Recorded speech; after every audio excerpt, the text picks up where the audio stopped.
This meeting is being recorded. Going to go, and I'm going to share my screen. So you're going to see me kind of turn back and forth. That's because I am sharing over there and my camera sits here. And here we go. So we are here for classroom today. So the first thing that I am going to do, my friends, is I am going to just kind of walk you through some of what I believe is probably our biggest questions. Understanding that layout of classroom, like what to do with it, be able to add pieces. So understanding the pieces and how they play together is really the biggest part of classroom. So the difference between stream and classwork, when to use questions, how can I add posts? Can I assign posts to multiple classrooms? Yes, you can. Can I reuse posts? Yes, you can. Should I delete classes? No, you shouldn't. Those are some of the big questions that come up all the time. Where to find things, and then just to have some tips and tricks in your pocket that will be helpful. This is really one in part of a 3-part series. So there's Google Classroom 1, and there's a Google Classroom 2, and then there's a Google Classroom 3. As of today, I don't have Google Classroom 2 in my agenda or in my plans for next week. I have to look at my calendar a little more. It is going in. I just haven't had a chance to put it in. There is already a 3 in there. So here we go. So the first thing we're going to do is we're going to open a new tab, and I am going to go to Classroom. So classroom.google.com. This is how I do it because I know I can always navigate to it. And we're going to start with the first problem that sometimes happens when you go into Classroom. Whatever your default account is for Google, and if I come up here and I look at my circle, my default account for Google is my personal account. So it's a Gmail account. Now I can make a Google Classroom in here. You absolutely see that I have done that. But the problem is I cannot invite someone who's not just a plain Gmail user into that account. So the way that Classroom was built by Google is that it is really a safe place, just like your classroom, that only lets students from your building in it unless you whitelist people in. And we're going to talk about that in a little bit. So the first thing that I really need to do is I need to go to the Google account that I want to use. So I am actually going to go into my NARIC account and go to that classroom. And here's my list of classrooms that I have available to myself right now. So I have 7 classes. Some of these I am teaching. One of them I have not joined. Some of these I'm teaching. This class I have not joined. So this is what it looks like when I have not joined a class. It has a join button down here. This class I am a student in because I have a little student box. This one I am also a student in. You can also tell the difference. I am going to be a student in this one as well because you can tell it has a circle here. These do not. I teach these classes. These I am a student in them. So that's the difference of how it looks. So the first thing that I would want to do is I'm going to come up here as a classroom person that wants to make a classroom. When I click the plus sign, I can either join a classroom, so I would become a student, or I could create a classroom. So what I'm going to do is I'm going to create a classroom. We're really going to do this from scratch. So you get to watch, and I'm going to go Google Classroom 1 webinar. So I know what this bad boy is called. And this is going to be section 3 because it's the 3rd time I've done it. Okay. I don't have to fill these out. You don't have to fill out section. You don't have to fill out subject or room. And I'm just going to create. Once I have that done, it's going to populate my classroom. So that's pretty easy. That's the first thing I have to do. So the main thing when you're coming in for the first time ever, if you've never made a class, please make sure that you create a class first. If you do not, what happens, the way that Google domains are set up, they are set up in what are called OUs. And if you join a class, it could jump you out of your OU and put you in a student OU. So the organizational unit. It doesn't always happen, but sometimes it does. And if it does happen, you have to get put back into the new one, and you have to get put back in by your Google admin. So you have to contact your Google admin and say, hey, I got pushed into the wrong class. Now, Google has done a lot of work to try to fix that. Sometimes when you go in and you make a class, it only gives you join. So you click join, you know, no class to join, you hit refresh, and it says, oh, you want to create one? and you say, yes, I want to create. So it fixes itself. So that's just one of those things to know about. So once you're in here, ooh, look at this. So this is one of the newest features they now have, and they have media video chat is now available. I am really impressed that we are on the first rollout for that. So I can go into my settings and turn that on. That became live this week, and I haven't even had a chance. It's on a 3-week rollout, which means that teachers are going to be able to launch a Google Meet right out of Classroom, which is really nice. So let's just do our basic layout here. This is the hamburger. So the hamburger over here on the left-hand side shows you what classes you're teaching, what classes you're enrolled in. It has a link to your calendars. It also has, down at the bottom, a settings button. So the settings button is for all of your Google Classrooms, not the Google Classroom you're in, all of them. And we're going to come back to that in a little bit. The next thing, you see the name of your class. Then across the top, you have the stream. We'll talk about what stream is in the middle. Think like this. It's water, just like a stream. Classwork, that's where you're going to do your work for class. I know that's really, I'm being a smart aleck today. It's a Friday at 8 o'clock, right? It's where you do all your work. It's where you put all your work. Listen, some of you that are already taking a session, you know that's all there is in here. People, the people, places, and things. No, just the people. So the teachers and the students. And if you have guardians end up in here, your guardians, you'll see a list of who they are. We're going to look at another class that has some guardians attached to it. And then the last one is grades. So and then if we continue to go over, these are also settings. So settings over here are for all of these. These settings are only for this one page. And that's really important because a lot of people will make a mistake about that. And then you know your waffle, you know all your other pieces. So I'm going to come back out to the stream. And we're going to start here. So the first thing is this header. Okay, this is a beautiful header, but I think it's I'm not really in love with it.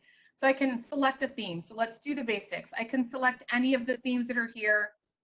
And there are lots, right? Lots of themes. If you end up in a lot of classes, you may end up with a double. Well, that could be problems. You can also upload your own. I also believe that in the folder that you're going to get, I have put a template to make your own, and you'll see one that's made. So I'm literally just going to go find one. I'll show you one. Here's one that I've made. So I'm going to just throw this one up in there. All right. This is Virginia's kind of funniness, right? There is nothing legendary about me, but it's funny. Okay, so we're going to click that. We're going to put that in, and now I have my own Bitmoji in there, so I can really customize them and make them my own so they look like something that I would want to have in class. All right, so I have no upcoming work. So let's start with the stream. What do I want to put in my stream? The concept of the stream is for an announcement. So we're going to just come to this next part. We've done layout. Look at, I kind of plow through things really fast. So let's talk the stream. Think Facebook. Most recent comment, most recent information is on the top. So when you edit things, they're going to pile on top. So stuff's going to start to push down and everything's going to go on top. So I'm just going to say, good morning, everyone. Oh, it would, yep, I can. Please never judge me on my typing skills. Okay. I can train, but I can't type. It's like I can train, but I can't run. Those things are never going to change. All right. So I can put something in here. I'm just going to post that. Just I want to have a real generic, just, good morning, everyone. Really calm, plain, nothing. I also can come back in here and I can share a document. Please read through the following before next class. Okay. So I'm going to attach a document here. And you can see that I can attach a Google file. So anything out of my drive, I can attach a link. So I could send people somewhere if there was a document online that I wanted to give them. I could upload my own file from my laptop. So let's do that. I'm going to upload a file from my laptop. I don't even know what I have over here. Oh, here's a book. Let's put this in here. My God, if I ever put this in, kids would want to kill me because it is huge. So it is called the Rick one. Let's go out one more layer. Right? Will I find it? Maybe that's it. This is a book I found.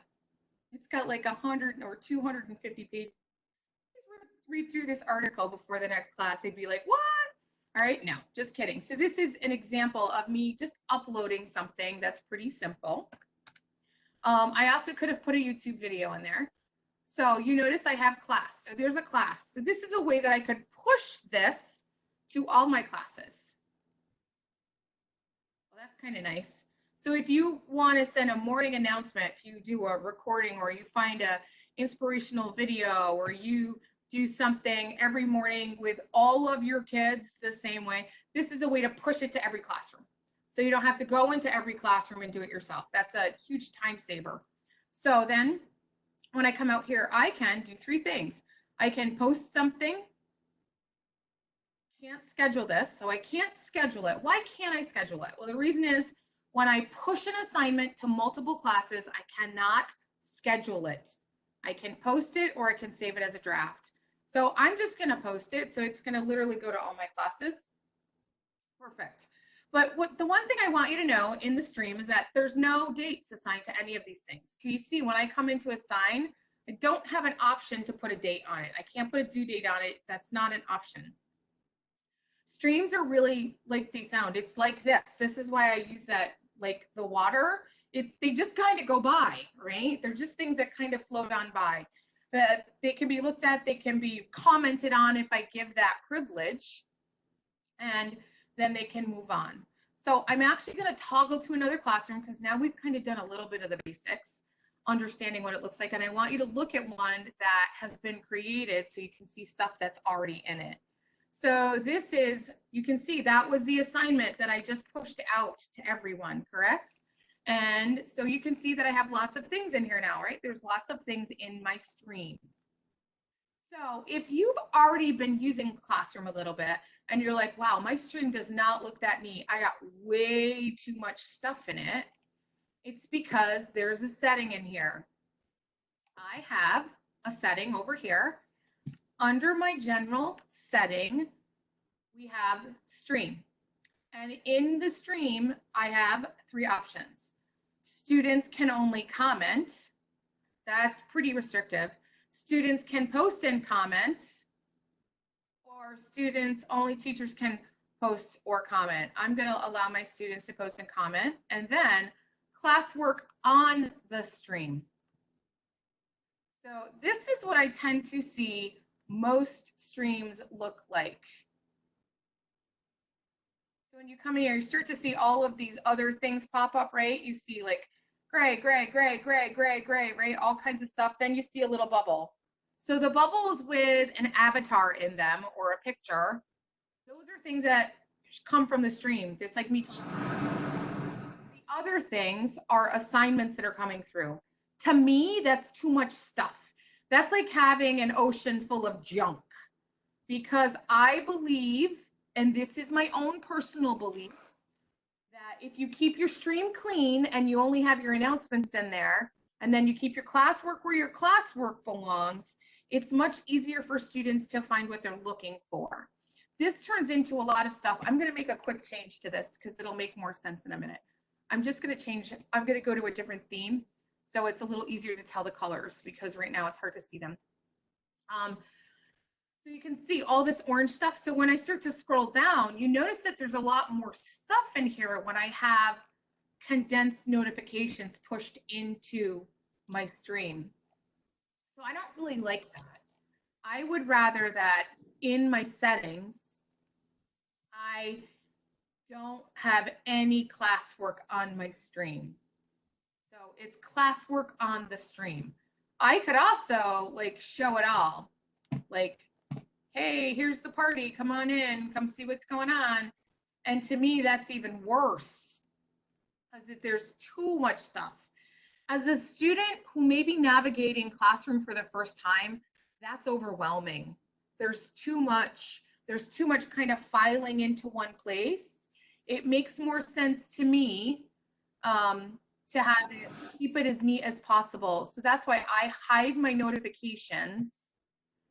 And then they know that when they're on the stream, these are things that are not due dates. They might be, you know, here's something to do before class. This might be something fun for you to watch. Like here's one from yesterday, right? It actually is just a little announcement. It might be some like, hi, how are you doing? If anybody needs to talk, I'm here to talk. Those kind of things. Like here's sometimes I'm available today, but nothing with a due date. Does that all make sense? Is everybody good with that? I'm going to stop for just a minute. Is everybody good with that? Check in just to make sure there's no questions. Any questions?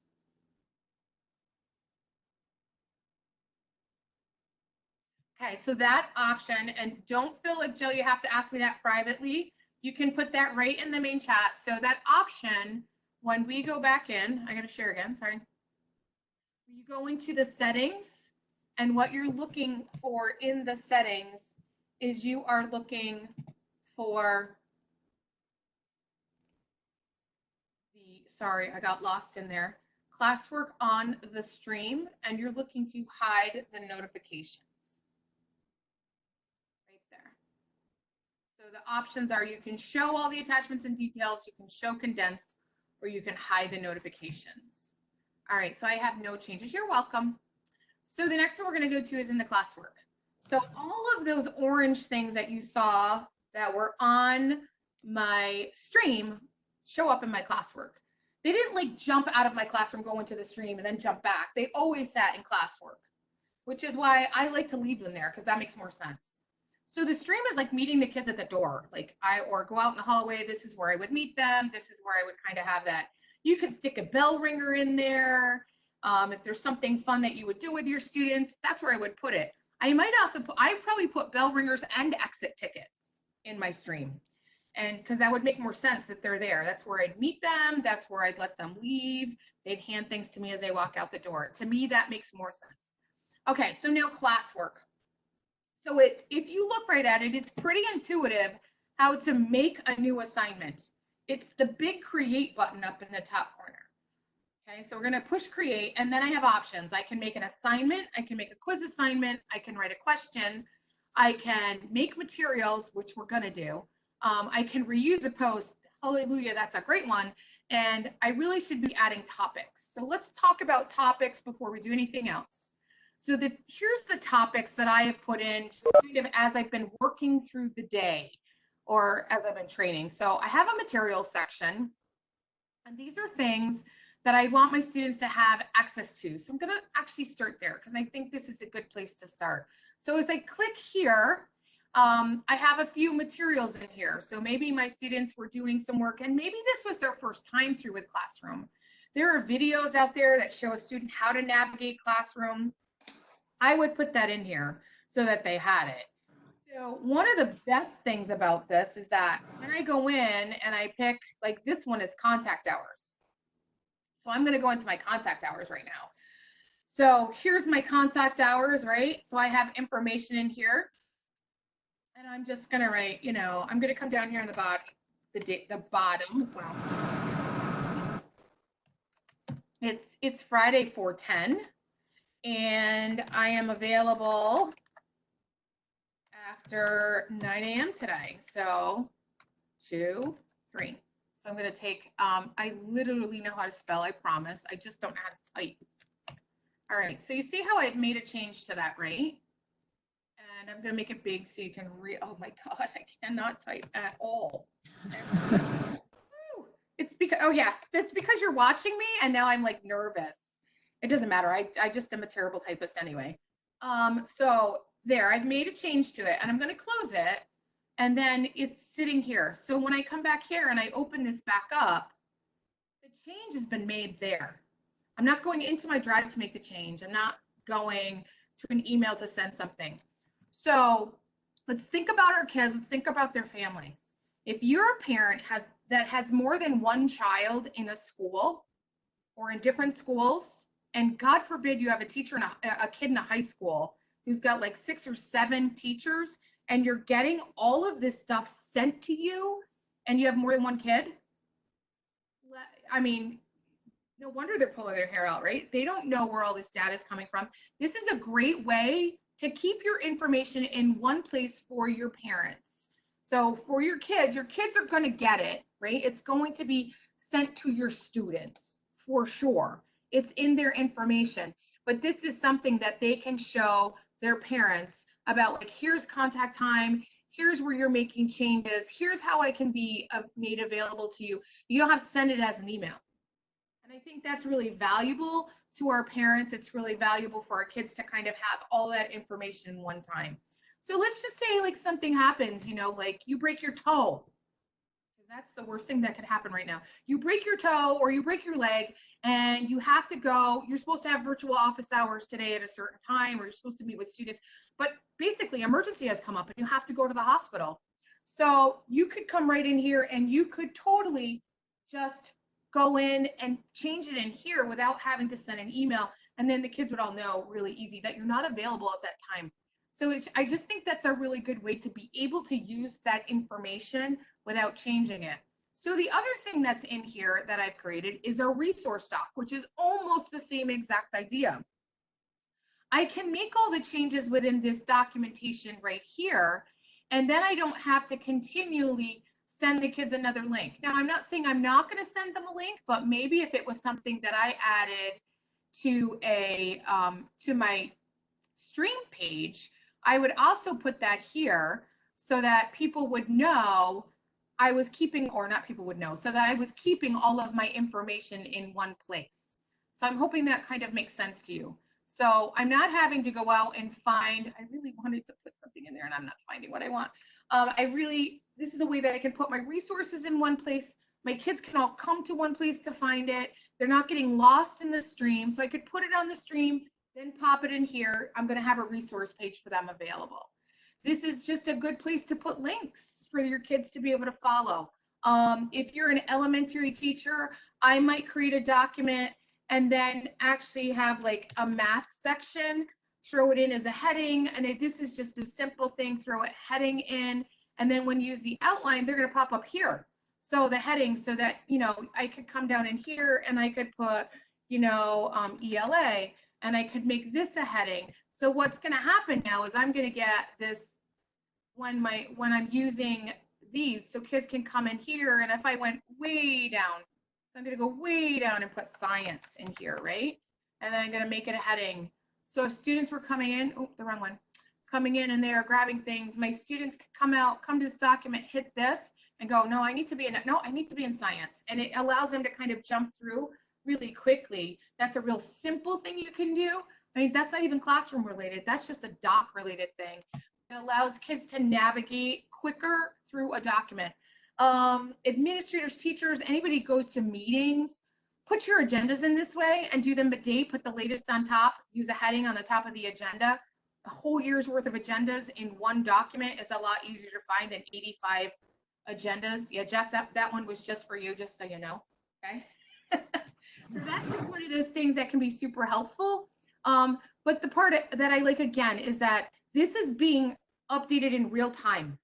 So once I make the change in the document right here, I don't have to worry about finding it somewhere else. I don't have to find it in my drive. That's huge. I always say it one more time. I don't have to find it in my drive. It's sitting in my classroom materials, and I can update the resource in my classroom materials. I think that's really important. So materials is a section that is probably, to me, one of the most valuable within a classroom, especially right now, when we're just trying to get so much stuff to our kids and it's hard to get it to them. Like if you wanted to give them, I don't even know if you have digital copies of packs, or what some people are sending paper packs home, you know, an update, a digital copy. If you have that available, that's another thing you can load in there as well, that your classroom doesn't have a space issue. It's not going to say, ooh, it's too full. That's not going to happen. Okay, so now that we've done materials, let's create an assignment. Phew, that was painful. Not really. Okay, any questions yet? We all good? Oh, man, I talk a lot. All right, here we go. We're going to make an assignment. So the first recommendation that I highly recommend is that you please use a naming convention.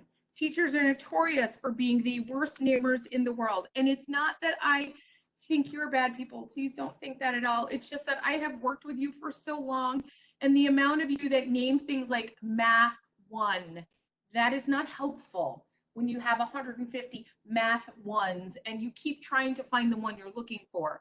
So you notice that I put dates on here. So if it was the beginning of the year and I was starting a brand new classroom, I would use the day. So like the first day of school, and I would call it 001. And then I would call it like on the 10th day of school, it would be 010. And on the 110th day, it would be 110. The reason I'm using the 3 zeros is it keeps my things linear and it's easier for students to find. And if student is absent on day 10, they can go in and look for the thing that says 10 instead of having to look for, an assignment name. That gets a little wonkier. So, and I'll show you what I mean.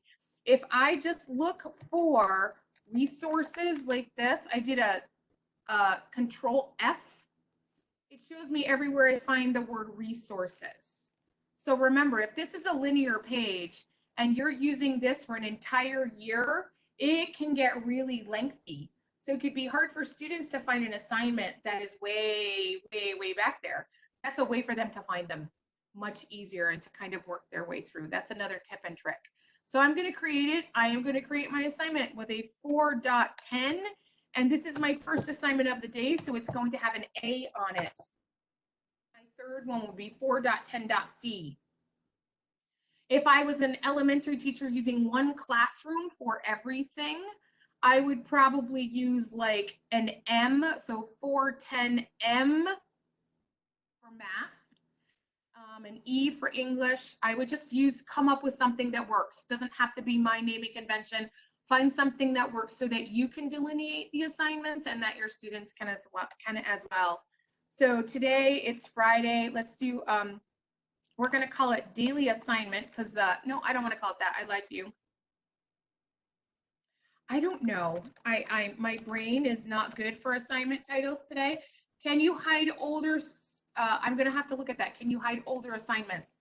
No, I don't think you can. You can delete them, but when they're all done, if you want to, if I read that quick enough, but I will go check that one in general. So please write good directions. Okay. Oh my gosh.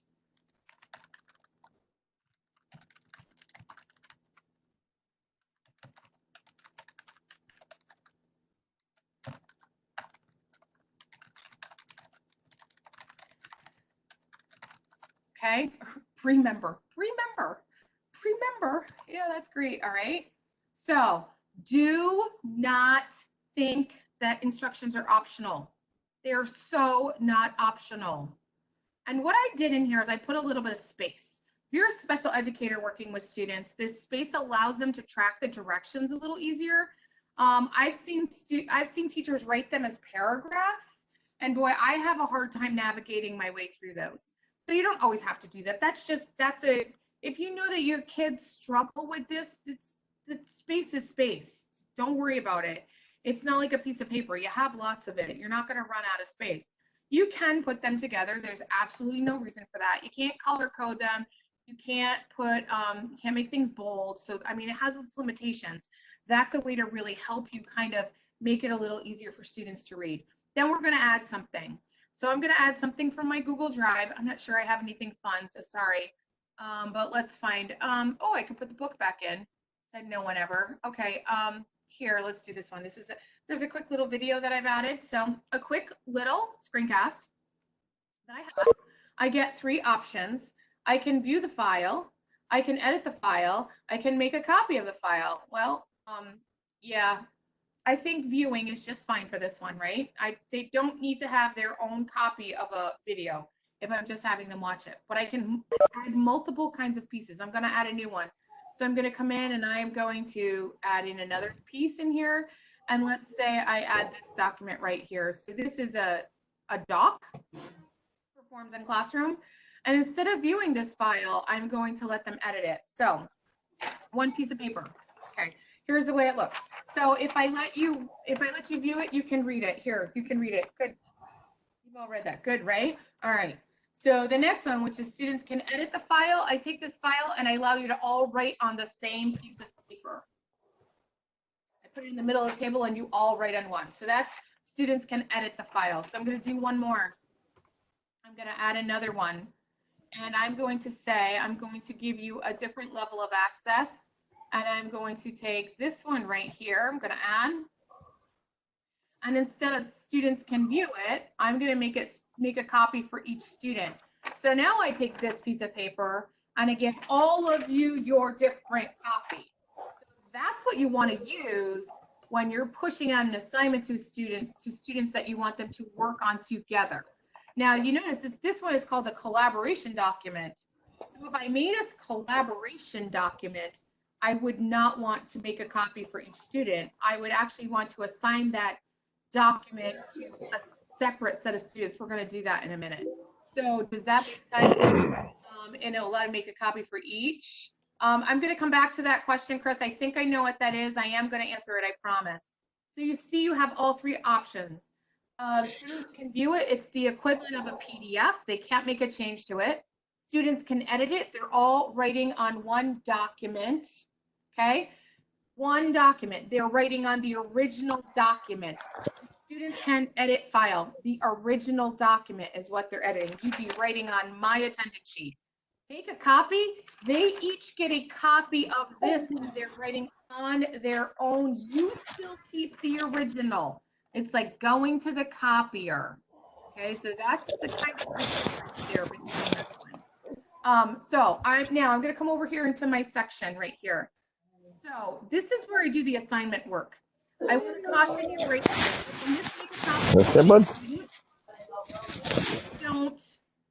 If you don't take the time to choose this here and you assign this and you come back and you're like, oh man, I did it wrong. I want to make a copy for each student. Too late.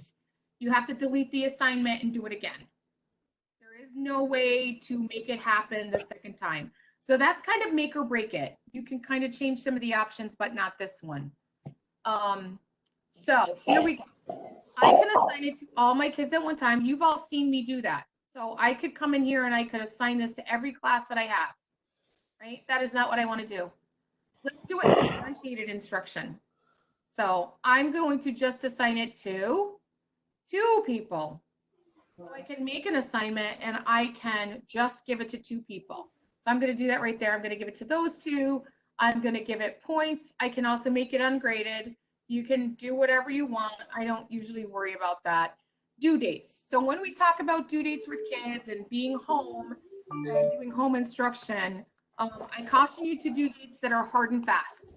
And the reason is because we really do not understand situations that all of our kids are in. So we have to really take our due dates and give them a little bit of a push. That being said, procrastinators are still going to be procrastinators. It's going to happen. If you gave me an assignment, I was probably going to do it the night before. I'd probably still do the same thing, even if you gave me extra time. That's just the way it's going to be. Kids that want to get it done are going to get it done right away. But just think through that process. We know that we have a lot of kids home now with, 3 or 4 kids in an environment. Their parents might be learning at home. And to just say, like, I need it done by the end of today when they may be the last kid on that device, I don't think that's a reality. So just be lenient. I've been saying, like, if I wanted it due on Monday, I'd probably put it in a week. I'd give them an extra week.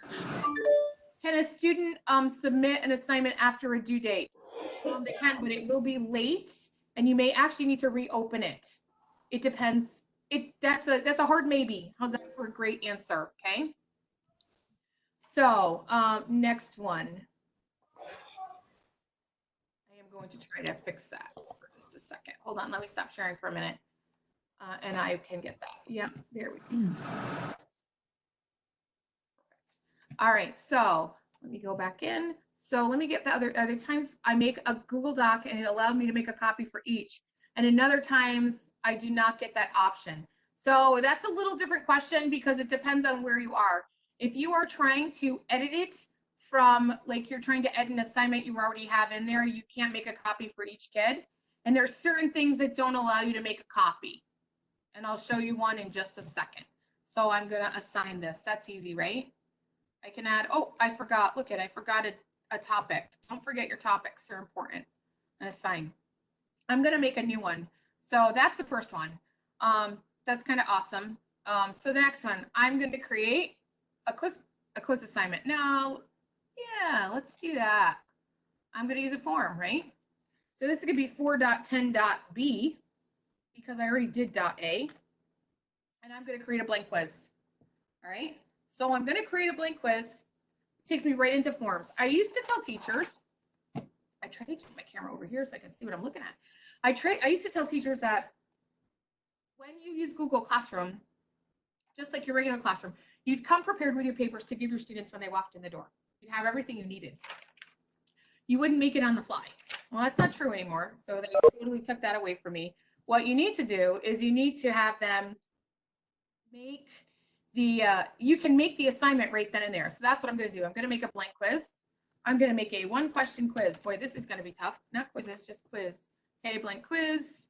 I want it to just be called quiz. Oh, you are misbehaving today. 410, okay. Quiz 410, quiz 410, which I don't normally have to type twice. That was weird. All right, so here's my 1-question quiz. I'm going to put it in, what day is today? Okay, so when I go to put it in, here's the options. I'm going to have them put in a date. We're going to give it an answer key. It's going to be worth 100 points. And done. And it's going to say, what's the right answer? And quite honestly, I don't care because any answer today could be right. I don't know if it's Monday, Tuesday. I know it's Friday, but you can't tell anymore, right? I'm going to save it. It's all done. It's all done. Boy, that was an easy quiz. All set. I'm going to close this. It's going to come out in here. I have a quiz all set to go. So if I turn this on, right, I have in our domain, we have a locked mode on Chromebooks, which means kids can't open another link. They can't open another tab while they're in a quiz. That's kind of valuable, I think. It has to be turned on. I could also have grade importing. Oh, that's kind of new for me. That's kind of new. I've never seen that there. Automatically limits one form to one response per user, collects email addresses, and restricts responses to users in your domain. Oh, that's kind of cool. I like that. That's new. So in here, so I think this is going to answer the question that someone else asked was, why can't I push a copy of this to every student? Well, you wouldn't want an answer. You wouldn't want a form for every kid. You want one form and you want all the answers to go to one form. So this is one of those times when you can't make a copy. It refuses to allow you to make a copy because there's never a reason to make a copy of a form because that's the purpose of a form, to get your data to feed into one place. So that's one of those times. Again, I could push this to everybody. I could push this to multiple classes. So I'm just going to assign that, push that out. So that's all done. So the next one. The last one I really want to show you in here, which I think is probably one that's super easy. If you're in a new class, it's not a big deal. But if you're not, one of the things you can do is you can reuse a post, which I can grab a post from any class. So let me show you that one more time.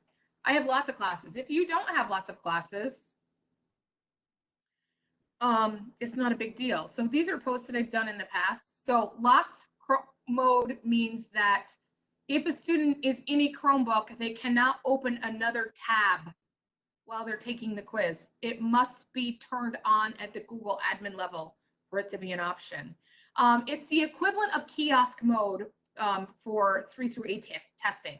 So if you did any 3 through 8 CBT testing, that's the equivalent of it. It's like kiosk mode.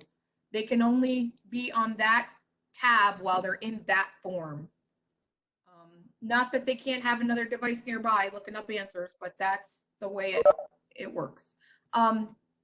So if you're going to reuse a post, you can reuse anything. So Lauren, that's not exactly true. Students can't turn it on and off.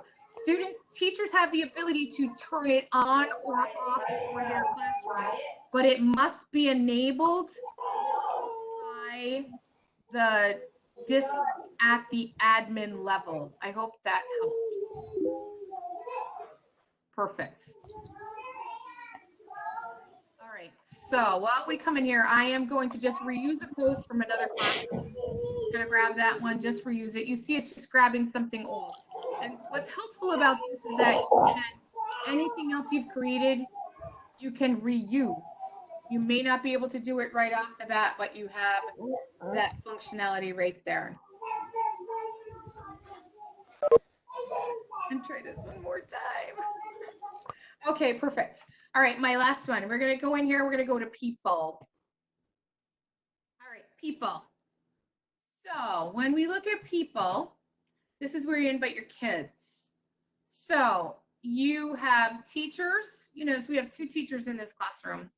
Really valuable to be in a classroom to assist. So I've seen classrooms where principals are in them. I am actually, I tech integrate in a district, and I am a co-teacher in a lot of classrooms, especially the new ones that just got set up. And the reason for that was they wanted me there in case there was tech problems and I could kind of troubleshoot. They don't have to send me a screenshot. They can just say, hey, can you come in my classroom and see why this doesn't work?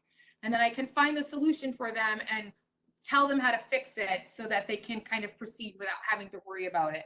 So that's one of the easy things. So the other thing here, and the way to invite a teacher is I just click in here and I type in a name. I can type in Bill Murray. I can type in anybody I want that works in our agency, and I can add them as a teacher. So I can only add teachers within my domain. I can't say, hey, I want, I don't know, I want Cameron Sakoots from Rushton Moira to come teach this class with me. I can't do that. She doesn't sit in our domain. You have to be in the same domain.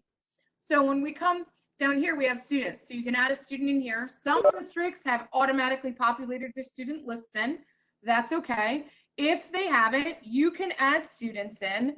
And I'm going to add, oh my God, I'm going to add my boss. Here we go. So there's my boss. I'm going to add her in. So she's now, I've invited her in as a student into this class. And you'll see she gets an invite. I can add guardians. So I can email all guardians in. Do teachers, teachers do have the same editing privileges? Yes, they do. Trust me, if as a co-teacher, I don't want to edit anything. I just want to sit in there, go for the ride. And sometimes I don't even want to do that. So I can invite guardians for teachers. No, I can invite guardians for students. There's no simple, there are hacks around this. If you want me to find some of them, I will for you. This is a bigger job. There's no simple way to do this. I wish there was, but this is the way that most people do it. If I was going to invite I don't even know who this was, this guardian, I could just add myself in again. So I can invite myself in as a guardian invite, and you see that you get an invite tab here. So what happens is that parent gets an email and they're allowed to come in, and they get email summaries of what their students should be doing. And they can make a choice whether they want them daily or whether they want them weekly. So that's one of the options. Then what you also have here is the actions. So you can use some of these actions to email to remove a student. So if I had a student in here, like poor Eileen, she does not want to be in this class, and I am totally going to click on that and I'm going to remove her. I have the ability to remove her. So I can remove people in and out. So see this little red speaker here? Poor Hillary, she was muted. That's because she behaved badly in class. It's so funny. Poor Hillary. She did not. She was misbehaving on the stream, and she was talking to people in a way that was not school appropriate. So because of that, she and I had a conversation. She totally did. I just want everybody to know that. She and I had a conversation about this, and I told her that I would be muting her for 2 days. So she's been muted for 2 days. So I am now going to unmute her. Hopefully she will be able to submit work. She will be able to respond and reply to her classmates again, and she'll be able to comment and post. So basically I put her in digital detention is what I did. So she was misbehaving. I took away her respond privileges. She still had to do the work, but I didn't have to cut her off from the classroom. It took away her ability to talk to anyone. So, or to respond to anyone's work. So those, and then I'm really not going to get into grades because I feel like grades are so simple to figure out. You literally just go in, you grade things, you come through. That is more of a higher level thing. I want to check and make sure that I got everything. I just always just kind of teach and I don't pay attention to my notes. You are going to get these, so I don't, and they're pretty detailed, by the way, when you come through. They're pretty detailed components. I do just want to stop right here and look at this assignments one. So when I pushed out an assignment to students, I have the students can view. It's the equivalent of a read-only. It doesn't have to be a PDF. Students can edit. They're all working. Can students see grades? Yes, they can. Can you make a copy for each student? Each student gets their own copy, like handing them a piece of paper. So if you want a collaborative document, you assign one file to multiple students. So just under assign, instead of clicking all students, you just click a couple of them. Then you make a copy and you do the same exact thing for the next set of kids. So what that does, you give them one, students can edit, they're editing one, but you're keeping the original copy of the one. So I'd have taken this to the copier and I'd have two of them and they'd be working off these two. Okay, so that's just a different way to do that, so you can watch kids collaborate as well. Just trying to make sure where I am as far as some of these pieces to make sure. Just gonna try. So what I did do is I gave you lots of resources in the document that I will be mailing to you.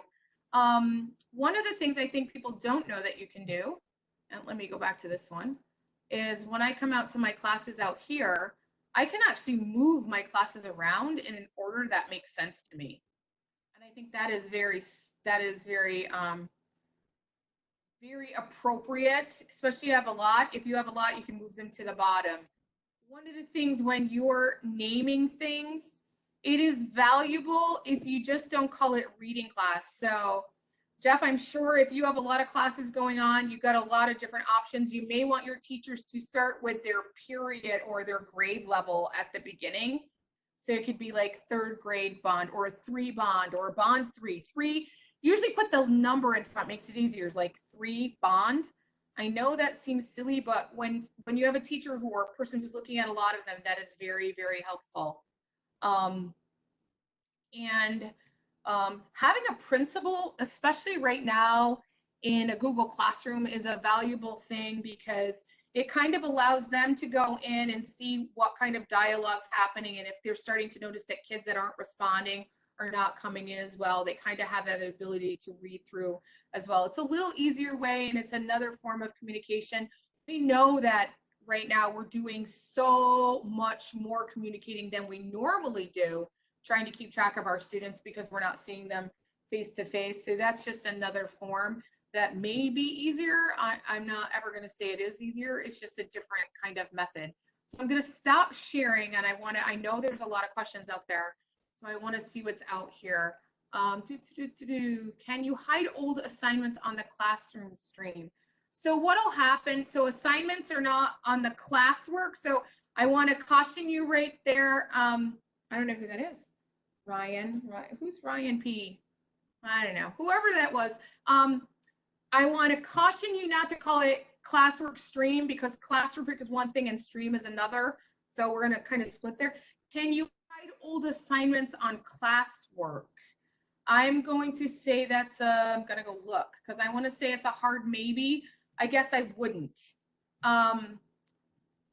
They're gonna, when they're done, they will, you can delete them. The problem is if you delete an assignment, you can't reuse it at a later date. So I would never want to delete assignment. They would just roll down to the bottom. Their newest is going to come on top. And what'll happen as a student, when they come in and they click on their names, they come over here, they see what they have to do.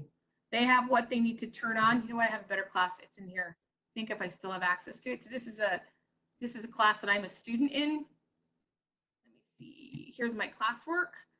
Here's what I have to do. Here's my work, right? This is what I did. What did I turn in? So you can see that I've turned it in, right? There's my answer. You can see that there's. See what you're doing, Virginia. Oh my God, thank you. Have to, what? You can't see the screen of nothingness? Come on, guys. I'm ashamed in you. Just kidding. Here's a class that I'm a student in. So when I come in and I look at my stream, this is what my stream looks like. And then when I go to my people, so here's the people and here's my classwork. So if I view my work, right, here's the work that I've done. I have turned in, I've actually turned that in. I feel really bad. I've turned that in. Here's what I was assigned, okay? Here's what it was returned with a grade, which is nothing because this is non-graded. And here's what's missing. It's only missing because Sorry to interrupt. Oh, there we go. Okay. There we go. So when you see, like, they'll see what they haven't done, right? And this is a non-graded class. So they'll have a list and it'll say right here, and they have to go and look and see what they're missing. We do have to put some of that. Okay, so stop sharing. And I'm going to go read questions again. So can you hide? No. And I think I answered the one about do not get an option. So in Docs, if you're trying to edit an assignment, so if you went into an assignment and you tried to edit an assignment that you've already pushed out and you wanted to make a copy, you can't do that. That's the times when you can't do it. When I choose to give a copy to each student, I assume that means they all edit their own copy. It means they all get their own piece of paper. Okay, so they're all doing their own work. Can students submit after a due date? Yeah, they can. They just, it's one of those things. So I did lock mode. Do teachers have the same editing capabilities, or can I set restrictions when they are in your classroom? They have the same editability. And what I'll tell you right now, as a teacher who's, as someone who's been in a classroom, the last thing I want to do is go work on someone else's work in a classroom. So I'd probably never touch I'd never touch somebody else's classroom. It would be the agreement that we would have. So I'm trying to think where I'm a co-teacher. I think I'm always a lead teacher in a classroom. But if I had, let's say this classroom, and this was a class I was working in, I could come down into my settings down here and I could change settings, because what the bigger problem will be is if Jeff gets himself into every classroom in his elementary, he's going to get email notes. He's going to hate me is what he's going to do.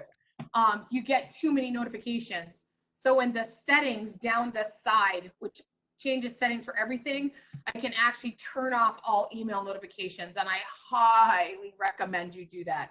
So if you're a special educator who's sitting in a lot of classrooms, you may want to turn this off. You also can just choose and pick what you don't want to hear from. I personally don't want anything. So I get enough email. I don't need any more from anyone else. So that may be one of the bigger thing. In Google Forms, when I've created a quiz, it seems like I provide a key, and if the questions are more, it will be marked wrong if it doesn't exactly as I've written in the key. That's how Google Forms work. So quite honestly, you probably want to not have anything handed in, because if you're trying to do a short answer or a long answer, students are not going to come up with every option. Students can see grades. I believe there's a Google Form training next week, just to let you know, Lauren. It's going to be more along those lines, kind of deeper in. And yeah, there is one. I'm doing one Tuesday at 10:30, just so you know. Students can see grades. I am a special education teacher for students with severe disabilities. My grades would actually be for progress monitoring.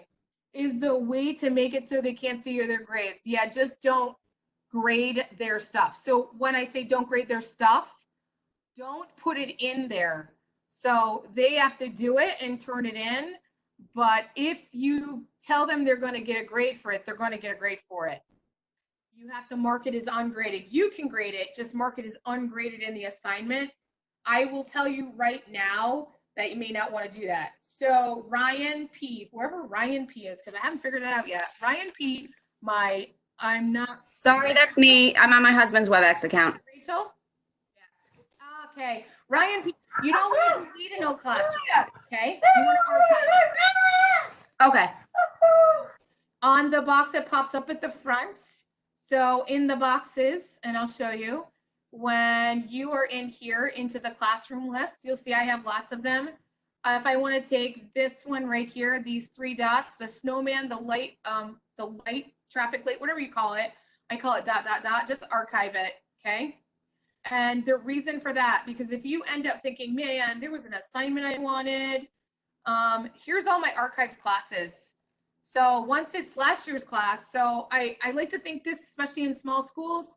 So the science teacher in a small school could be teaching chemistry this year and biology next year, but the next year might be teaching chemistry. He used Google Classroom 2 years ago and he threw it out. He will be very angry at himself because he could actually go back in and reuse those posts from that old classroom, even if it's archived. So that can be really valuable. Let me see what else is in there. So if you only stream, if you set stream to only teachers, then where do you see student comments in classroom? So that is, Laura, that's a great question. So in stream, if you set that only teachers can comment, students can't write in classroom. So you have to keep it open to students can comment. So if you do any questions, they can, my God, Rachel, that baby is adorable. Just saying. All right, so that is all my questions. I am literally gonna unmute everybody, okay? So I am here.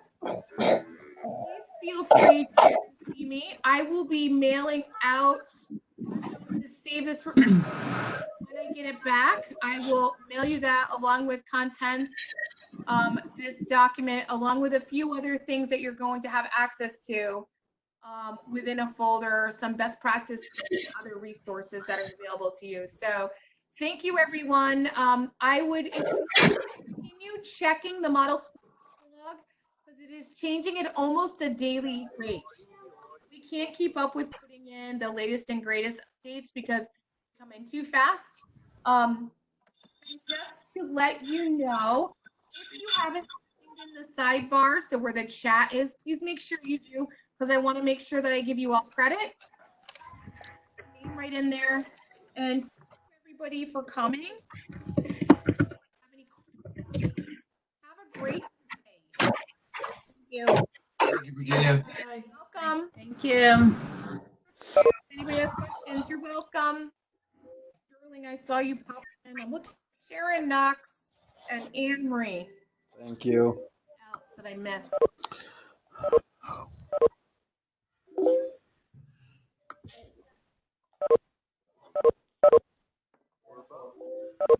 Plow as fast as crazy people. I'm out of here.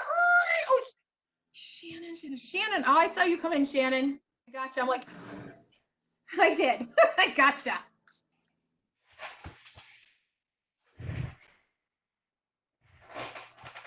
Awesome. Yes.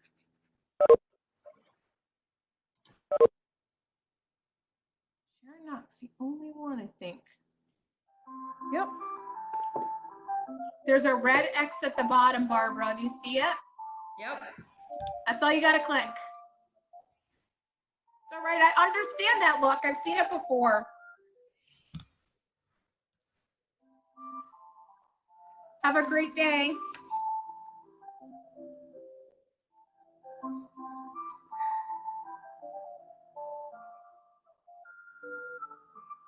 Thank you, Andrew.